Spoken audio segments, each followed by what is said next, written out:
Hello and welcome to Enchanted Tea Kitchen. My name is Joanne and I'm a tea girl.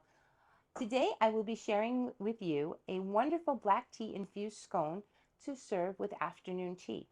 Afternoon tea is yesteryear's version of today's fourth meal. In the 1840s, women were undeniably snacky mid-afternoon and they could not last till dinner time at 8 p.m. So they brainstormed and they came up with dainty light bites to be served with a hot pot of tea. Voila, it was a hit. Eating and talking for the win. Fast forward to today, and tea is the second most popular beverage, with water being number one. In recent years, I think we can all agree that tea has taken on a whole new life of its own, with many adding their modern twists to this original classic. I personally became enamored with the art of tea when my travel-savvy, beloved grandmother gifted my mom and I with a magical, enchanting teapot from England. It fast became the vessel that my dear family and friends enjoyed for many and entertaining years.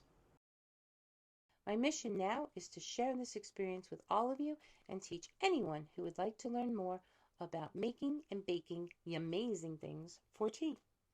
So, while paying tribute to the traditional and exploring all that is new, our fun on this journey is endless, just like a good pot of tea. Are you ready? Let's get started. Let's spill some tea. Okay, so we're going to make our black tea infused scones. We're going to start by preheating our oven to 400 degrees. Be sure to note, oven times vary. Get that going. Large bowl, 4 cups of flour. I'm going to add a half of cup of turbinado cane sugar.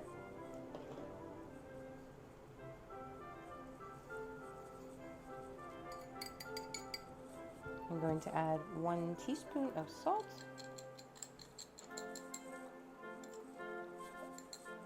And 4 teaspoons of baking powder.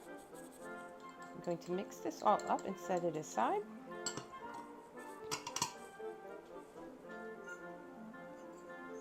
Nice and fluffy. I'll try to get rid of my lumps as I'm doing it. Okay, set that aside. And next we are going to take our 4 tablespoons of sugar and we are going to take hot water. If you've ever used a smeg, it's wonderful. We're going to fill this up and dissolve that sugar perfectly in our teacup.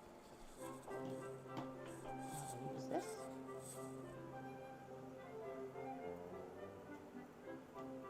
Once that sugar is nicely dissolved, I'm going to now take 4 tea bags. These are black tea bags. It can be any brand that you like, and this will make our glaze that we will use prior to baking.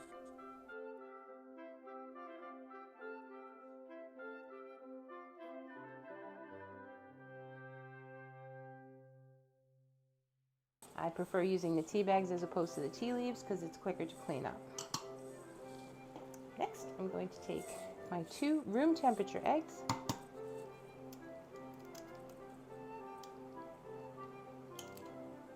Put them in there. Make sure no shells, of course. One misses. 2.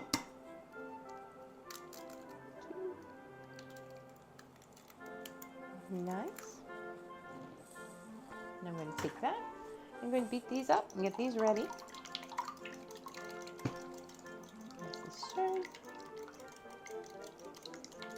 And I love my little mini whisks. They work perfectly in a nice dainty kitchen. Okay, now on our stove top, we will take 1 1/4 cups of whole milk and put that on a high heat and bring to a rolling boil. Rolling boil is I bring it up right to the top and then I pull it off, bring it back down on low, stirring, and then I will add my 6 tea bags to steep, thus making a milk tea. Take that and you can put it off to the side, make them all covered so they're all steeping well, and let it set to cool on the stove top. And here we will be grating our frozen 8 tablespoon stick of unsalted butter. I use a microplane for this. You can also use a Zylish cheese grater. Chill the microplane or grater in the freezer prior to grating to make for easy and less melty butter. So now I am adding my flour that I've already pre-sifted with my salt and baking powder and sugar into my mixing KitchenAid, and I'm going to start adding the butter, which has already been pre-grated. Let's start this up. Okay, we're just giving that a quick mix. We don't want to overwork this at all. Just getting that light and bright. Incorporated.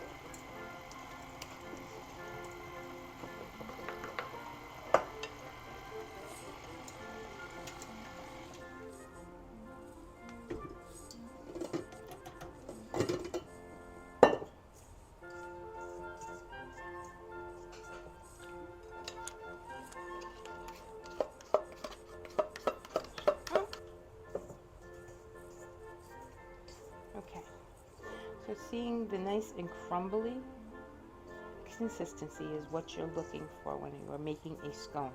That is by far the number one tip I could ever give anyone.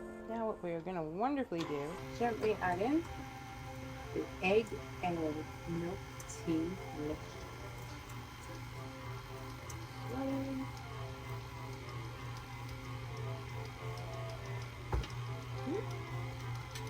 Sure, the lock is on, very important.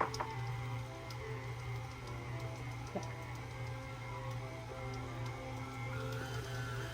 It goes a little bit wet. Take that out. Use a knife. Use our spoon with the butter. Put it all down.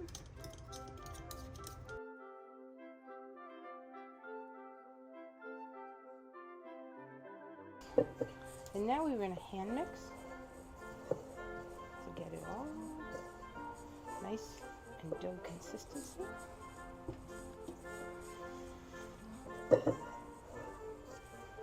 So I've created a space on my countertop that works best for me.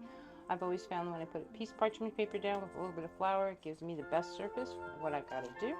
And pick up some more flour on this dough because it's a little bit wet. I've also set up a pan sheet with a piece of parchment paper ready and waiting for me. Finish rolling this up. A couple of things I'm going to do here. For me personally, I like my scone to be a lump. Drop scones, that's just the way I like them. But some people like a triangle scone. So we will roll out our dough to do both.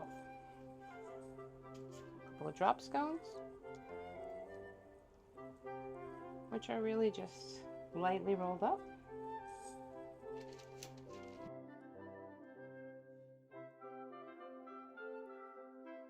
As you can see, these aren't perfect, but neither am I. They'll still be yum.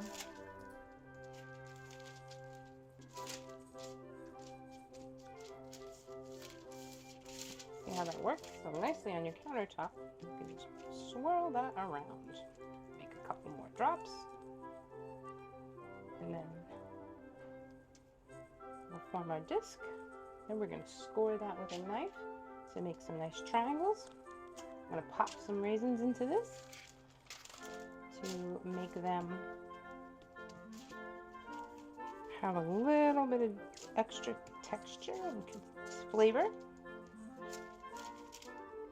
Now, they say that whether you're a tea snob or a tea slob, you will still have a terrific time, no matter what, because we are all doing this with the intention of serving and enjoying a lovely tea.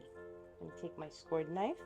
One thing I will do is pop a little bit of flour onto it, just so that the score comes out cleaner. And then I'm going to make,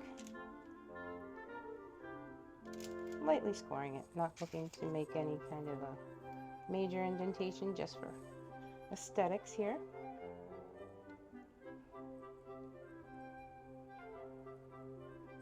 Okay. And then now, can make large ones, you can make small ones, bite size. You want to enjoy.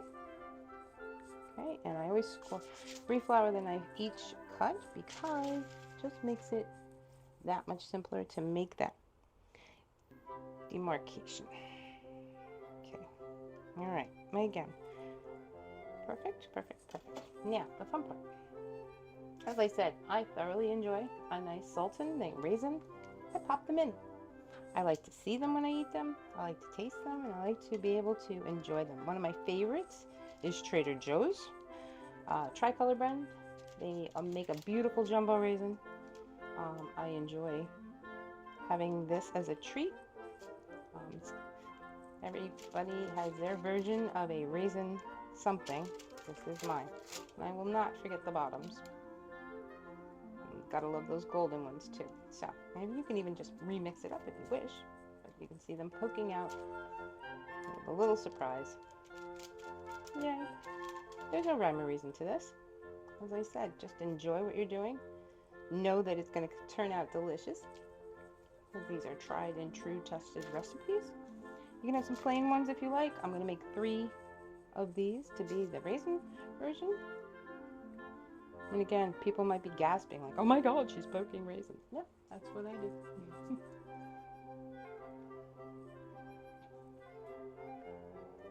Okay.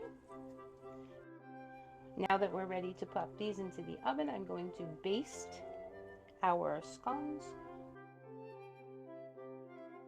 I'm going to take this sugar tea mixture, which was a cup of hot water, 4 tablespoons of sugar, and 4 tea bags, and we let that brew, and then we ended up letting it cool down so you have a glaze.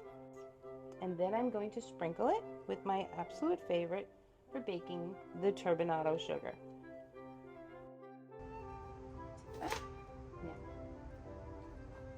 Turbinado sugar. Sprinkle accordingly.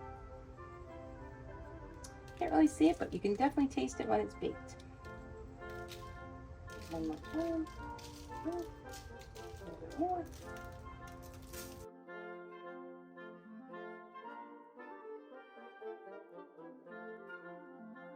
We're going to pop this into the oven at 400 degrees for approximately 18 minutes.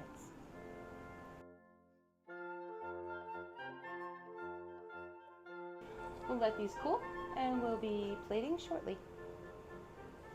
And here we have our finished product. I am so happy with how things turned out. I will be serving this yummy dish with some fresh clouted cream, some wonderful honey butter, and some strawberry preserves. In the back, you'll see my favorite cup of tea by Harney & Sons called Paris. It is a black and oolong tea with notes of bergamot, black currants, vanilla, and caramel. Enjoy, enjoy!